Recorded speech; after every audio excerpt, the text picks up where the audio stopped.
حضرت معاویہ کے بعد ان کا بیٹا یزید بادشاہ بنا اور یزید کے بادشاہ بنتے ہی مسلمانوں میں پھر سے ایک بہت بڑی سول وار شروع ہوئی اور اسی یزید کے دور میں اسلام کا سب سے دردناک واقعہ پیش آیا، کربلا،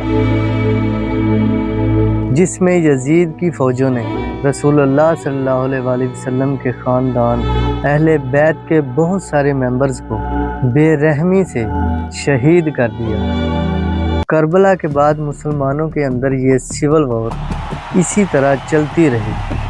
اور یہ بہت بڑی کنفیوژن تھی کہ آخر یہ سول وار کون جیتے گا۔ اس کے کچھ ہی عرصے بعد ایک آدمی آخر اس پوری سول وار کو جیت گیا، بنو امیہ خاندان کا بادشاہ عبد الملک۔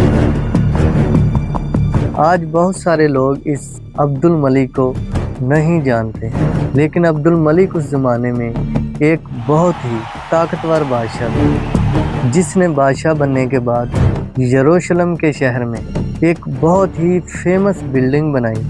جو آج تک اپنی جگہ پر کھڑی ہے،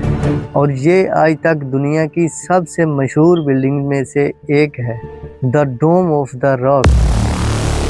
یہ building Dome of the Rock پہلی اسلامک بلڈنگ تھی جس کے اوپر ایسا گول گنبد ڈوم بنایا گیا تھا، اور یہیں سے، اسی بلڈنگ سے مسلمانوں میں ایک ایسا ٹرینڈ شروع ہوا جو آج تک چلا آ رہا ہے کہ آلموسٹ ساری مسجدوں پر اسی طرح ڈومز بنائے جاتے ہیں۔ کہا جاتا ہے عبد الملک نے یہ بلڈنگ بنا کر اس کے اندر کچھ قرآن کی آیتیں لکھی اور اس کے ساتھ ساتھ اس بلڈنگ کے اندر بڑا سا اپنا نام لکھوایا، جس کے بعد عبد الملک نے حضرت عمر کی بنائی ہوئی مسجد الاقصیٰ کو ایک بہت بڑی گرینڈ مسجد بنائی۔ فلسطین اس کے بعد آنے والے کئی سالوں تک اسی طرح بنو امیہ خاندان کے کنٹرول میں رہا، لیکن آخر امیہ خاندان کو چیلنج کرنے کے لیے ایک نیا خاندان کھڑا ہوا جنہوں نے تیزی سے پوری امیہ خلافت کو ختم کر دیا،